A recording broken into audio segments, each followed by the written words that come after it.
Hello. आज हम start कर रहे हैं यूनिट डायमेंशन का एक topic, dimension and dimensional analysis. सबसे पहले हम बेसिक से स्टार्ट करते हैं। लेंथ को हम लोग डेल से नोट करते हैं, टाइम को टी से, मास को एम से, और टेम्परेचर को के या फिर थीटा से डिनोट कर सकते हैं, करंट को आई या फिर ए से, ल्यूमिनस इंटेंसिटी को कैंडेला से सी डी, और अमाउंट ऑफ सब्सटेंस मोल। ये सबको पता होता है, ज़्यादा टाइम वेस्ट नहीं करते हैं, आगे बढ़ते हैं। एंगल और सॉलिड एंगल का डायमेंशन नहीं होता, डायमेंशनलेस क्वांटिटी होते हैं ये, जो कि नीट 2024 में पूछा भी गया था। वर्क और एनर्जी का सेम डायमेंशन होता है। ये खाली एक ट्रिक के लिए बता रहे हैं, बाकी तो आपको पता है। और कुछ इंपॉर्टेंट कॉन्स्टेंट्स के जो बहुत बार पूछे जा चुके हैं जे एडवांस, मेंस और नीट में, उसके बाद उसका देख लेते हैं। 8-10 है कॉन्स्टेंट्स, उसको देख लेते हैं।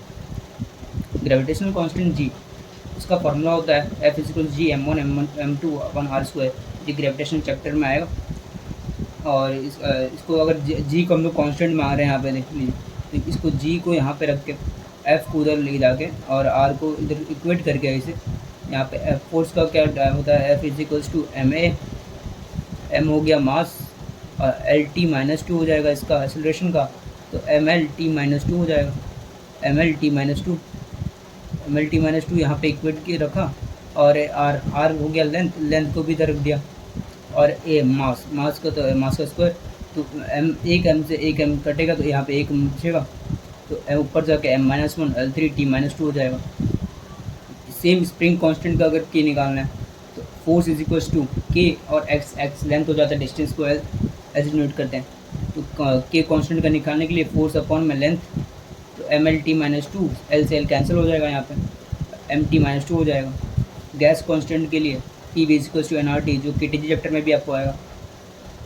इसको आर गैस कांस्टेंट तो आर से डिनोट किया जाता है, P V equals to N R T होता है, R P equals to P V by N T हो जाएगा। इसमें पी वी का हो जाएगा, यहाँ पे आपको इक्वेट करने के बाद प्रेशर होता है फोर्स अपॉन एरिया, इसको इक्वेट करने के बाद एम एल 2T-2 हो जाएगा, और मूल अपन में इसका मूल और इसका टेम्परेचर का के। इलेक्ट्रिक फील्ड होता है इक्वल्स टू क्यू, ये तो पता ही है सबको, ये तो 12th में इलेक्ट्रोस्टैट्स में आपको बता दिया जाएगा। तो E is equals to F by Q हो जाएगा, M L T -2 A T -1, इसको इक्वेट करेंगे, डायरेक्ट आंसर आपको याद आएगा। सारे वैसे बोल्ट्जमैन कांस्टेंट हो गया, मैग्नेटिक फील्ड का, कैपेसिटेंस का। ये कैपेसिटेंस का फॉर्मूला बहुत इंपॉर्टेंट है, इस बार इसमें क्वेश्चन पूछ गया था नीट 2025 में। परमिएबिलिटी, परमिटिविटी, सब ये देखिए, परमिएबिलिटी परमिटिविटी में इस बार ही क्वेश्चन आया था, इससे यूनिट डायमेंशन से आया था जे मेंस 2025 में, अप्रैल 6 में। प्लैंक क्वेश्चन का तो बहुत बार पूछा जा चुका है, सारे डायमेंशन लिख दिए हैं। आपका पीडीएफ भी दूंगा मैं डिस्क्रिप्शन बॉक्स में, वीडियो एंड होने के बाद देख लेना। Angle, solid angle, strain, Poisson ratio, diffractive index, सब डायमेंशनलेस ही होते हैं। ये भी बहुत बार पूछा जा चुका है, बहुत इंपॉर्टेंट है। Pressure, energy, density, bulk modulus, shear modulus, stress, same dimension, ये आपको इसमें भी तो क्या नाम उसका, सॉलिड वाले चैप्टर में भी आपको, जिसमें मैकेनिकल प्रॉपर्टीज ऑफ सॉलिड, उसमें भी आपको हेल्प करेगा ये। उसमें पूछा जाता है कि कौन से डायमेंशनलेस होते हैं, कौन से किसका डायमेंशन होता है, सब पूछा जाता है। बाकी principle of homogeneity, addition subtraction सब यूनिट का मतलब वैल्यू का होगा, जो सेम यूनिट्स के होंगे। देखिए यहाँ पे हम लोग उसको अज्यूम कर लिया कि सबका सेम यूनिट है, तो ये इक्वेशन अपने को दिया रहेगा, तो हम लोग ऐसे इक्वेट कर सकते हैं इसे। अभी यहाँ एक इक्वेशन दिया हुआ है आपको, x is equal to A plus B T square plus C T. यहाँ पे x तो अपना लेंथ हो गया, तो length is equal to A का आ गया लेंथ, ये कांस्टेंट था जो कि ए बी सी तीनों ही कांस्टेंट। अब b का निकालते हैं, B T square is equal to length, x को इक्वेट किया। अब यहाँ पे बी टी स्क्वायर हो गया, l हो गया, तो b आ गया एल टी -2, ये आ गया इसका डायमेंशन b का, एज इट इज़ एक्सेलरेशन का डायमेंशन। अब सी टी को l से इक्वेट करेंगे, तो c यहाँ पे हो गया एल टी -1, तो ये डायरेक्ट इक्वेशन आ रहा है, डायमेंशन आ रहा है इसका वेलोसिटी के बराबर। ऐसे इक्वल प्रिंसिपल ऑफ होमोजेनिटी इसलिए हेल्प करता है, खाली यूनिट सेम होना चाहिए, बाकी तो कुछ भी कर सकता है।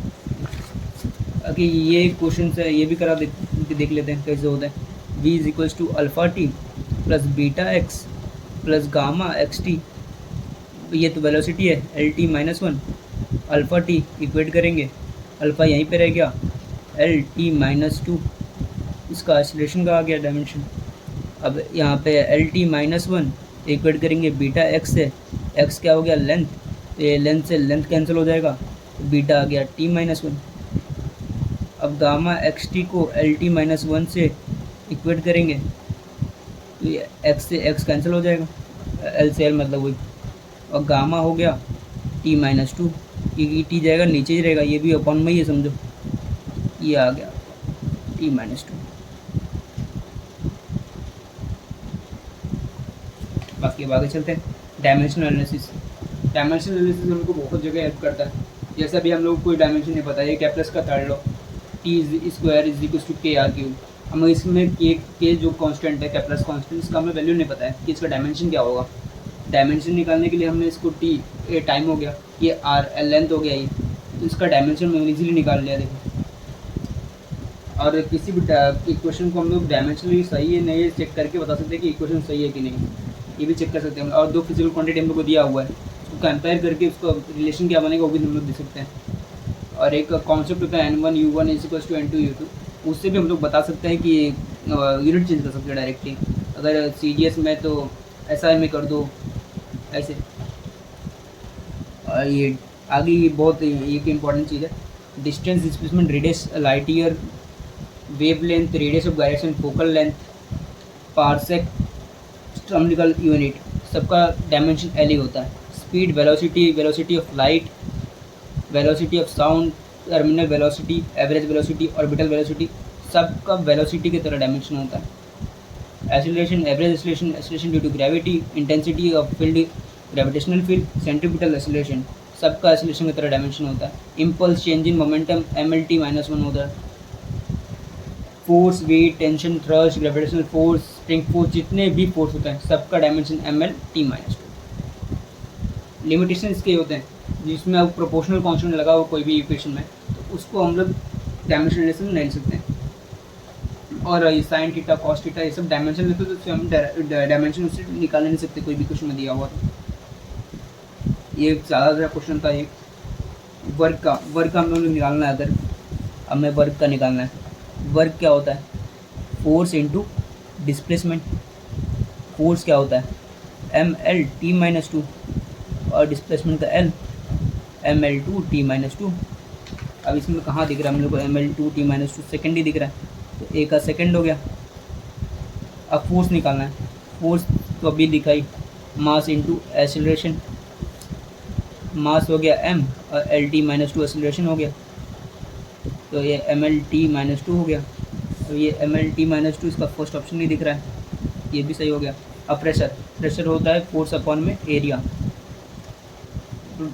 फोर्स में हो जाएगा MLT-2, अभी ऊपर ही लिखा है, और एरिया का हो जाएगा L2, ML-1T-2 हो जाएगा, क्योंकि ये ऊपर जाते ही -2 हो जाएगा ना, तो -2 और +1 -1 डायरेक्ट हो गया। अब यहाँ पे ML-1T-2 इसका डायरेक्ट हो गया, ये देखिए। अब पावर होता है वर्क अपॉन में टाइम, पावर वर्क अपॉन में टाइम। वर्क क्या होता है अपने पास ये भी निकाला था ML2T-2, तो यहाँ पे अपॉन में टाइम भी दिया अपने को, तो ये तो नीचे ये समझो, तो ये ऊपर जाएगा तो -1 बन जाएगा, ML2T-3, ML2T-3 डायरेक्ट ही आ गया, देखो सारे ही राइट चले गए।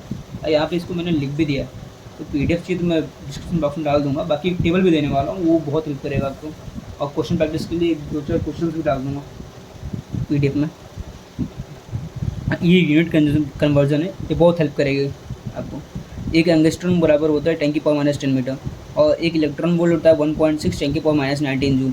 ये मॉडर्न फिजिक्स में हेल्प करता है, जो 12th का लास्ट क्वेश्चन है। एक कैलोरी बराबर होता है 4.18 जूल। ये भी बहुत जगह हेल्प होता है, वर्क और एनर्जी में आपको पढ़ाया जाएगा। और फर्दर वीडियो के लिए लाइक, शेयर, सब्सक्राइब कर दिए। Stay tuned for new video. Thank you.